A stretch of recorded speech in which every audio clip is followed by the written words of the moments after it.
Well, I'm pretty excited about this because I'm here with my friend Willie Walden, who is, gosh, I've known you, Willie, for what, 10 years now? Yes, 10 years. So Willie was in one of the first classes I ever taught way back when I didn't know what I was doing. But uh, but he has done some really amazing things and has a great story. And so, Willie, I appreciate you being here to do this with us. Tell our students, what are you doing now currently? What's your current like main job, and what's that like? Yeah, thank you for having me. So currently, I have the privilege to serve at Orlando Health Arnold Palmer Hospital for Children as a director of practice operations. So in that role, currently, I have the opportunity to support six hospital-based practices that include pediatric radiology, pediatric infectious disease, pediatric palliative care, pediatric critical care, the pediatric hospitalist group, and pediatric nephrology. Wow, when you say support, that means what? Just act, the administrative functions, or Yeah. you credentialing? What are you doing? Yeah, no, great question. I said support because sometimes I feel like if I tell the whole role, we'll be on this for longer than intended, right? Well, it's Some impressive. Yeah. but some of the main functions that I have in this role, first and foremost, is to make sure our providers, our physicians, and our advanced practice providers have everything they need from an operational standpoint, but also from a clinical standpoint. Whether so operationally, right? DEA license, medical license, are those renewed and up to date? Operationally, do we have the staff and support to allow them clinically to do the work that they've been employed to do? I also, part of my responsibility as well is to make sure I'm looking at the growth and strategy of the various subspecialty practices that I'm supporting. Uniquely enough, because they're hospital based, right? A lot of the volume or a lot of the clinical practice is determined on the patients that are coming through, sometimes the emergency room or being directly admitted to the hospital. So, of course, we can't control that, but we do have a responsibility of providing the necessary care to those patients as they're admitted. Uh, it's incredible. It's very impressive. So let me back up a little bit. Mhm. Way back when, before I met you, why did you pick UCF? What was it about UCF and healthcare administration that pushed you in that direction? Yeah, if I can be honest, which I know I can with you, Sure. the reason I applied to about five schools. I graduated the spring of 2011. I applied to about five schools, and I was able to get into all of them. However, UCF was the only one that gave me a scholarship, and my mother said, "You're going where the money is." And so Nice. at that time, I hadn't really known a lot about UCF. They were still on the up and coming, but you always take heed to what mom and dad says. But Mhm. I came in the summer of 2011, and I had the thought that I was going to go to nursing school. So I took the nursing track, and in the summer of 2012, I took microbiology back home in South Florida. And when I tell you, I did not pass the microbiology lab or the class. And so quickly, I learned that being a clinician in the medical field, in the healthcare field, was not for me. But what I did know is I always wanted to help and serve people, and I wanted to do it in this industry. So how could I do that? And so, graduating on time was something that was really important. So I said, how do I pivot? How do I graduate in the spring of 2015? And as I'm with tears in my eyes scrolling through the course catalog on UCF, I found health services administration. And for me, it said, I was able to say, excuse me, I've taken some of these classes. Let me just see if I can, sign up for this degree program. And when I tell you it was the best pivot that I could have made in my early educational career, it allowed me to be where I am today. Yeah, for me, it was organic chemistry that Okay. convinced me that I was not going to be a doctor. Yes, those sciences will get you.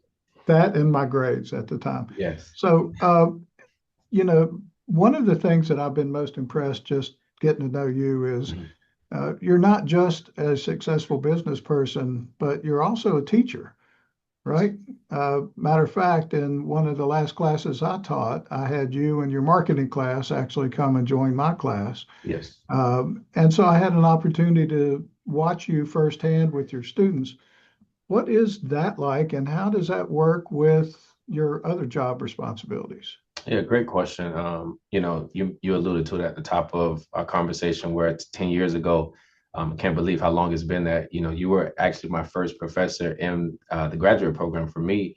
And so, I've always looked for an opportunity to, figure out how I could give back to those students who are coming up after me. And again, I'm still early in my career, so sometimes you struggle with knowing if you have something to offer. And so 2017, I was fortunate enough to graduate with my graduate degree. And then I had a shift mentally where early 2019, I just had this drive, this desire to teach. And, I didn't know how to go about doing it. I didn't even know from a credential standpoint what it would take, but I was just, sending emails constantly every summer just to see, hey, is there an opportunity?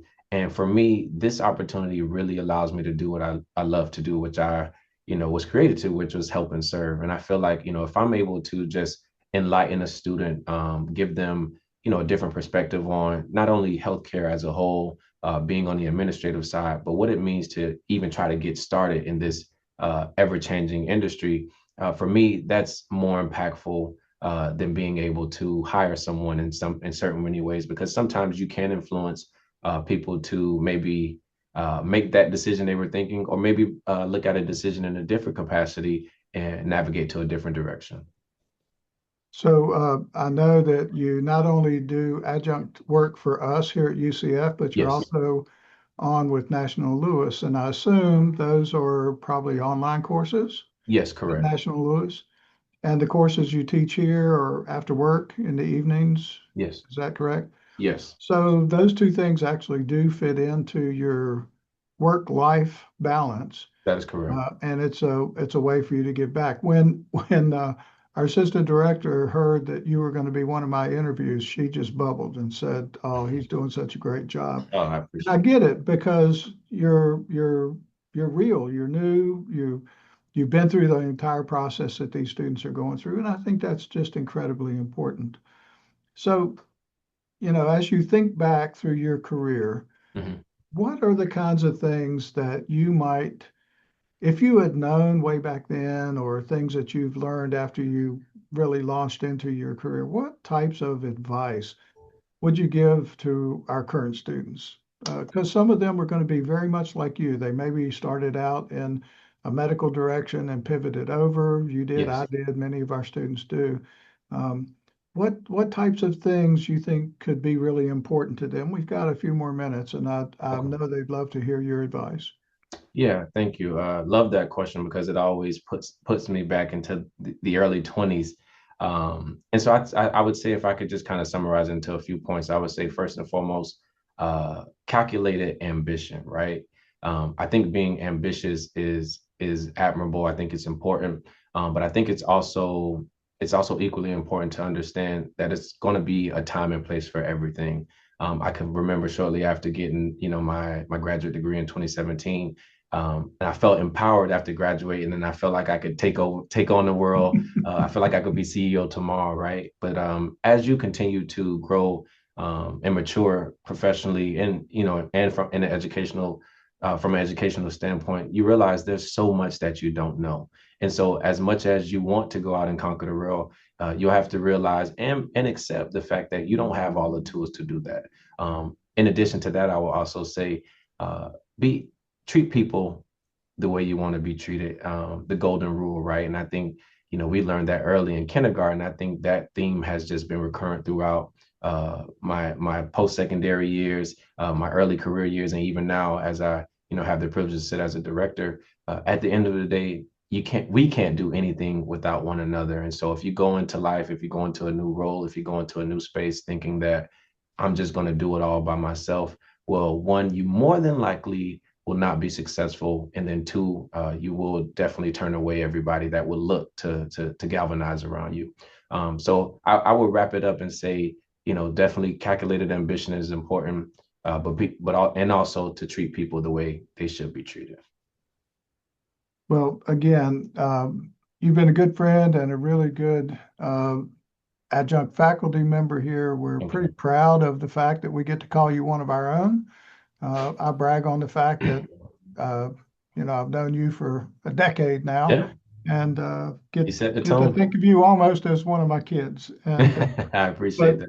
seriously, Willie, we thank you so much for all you've do, but also all you continue to do for UCF and for National Louis and for education in general. We're proud of you, and we know that you're going to do great things in the future. So thank you, thank you, thank you. Thank you. Go Knights. Go Knights.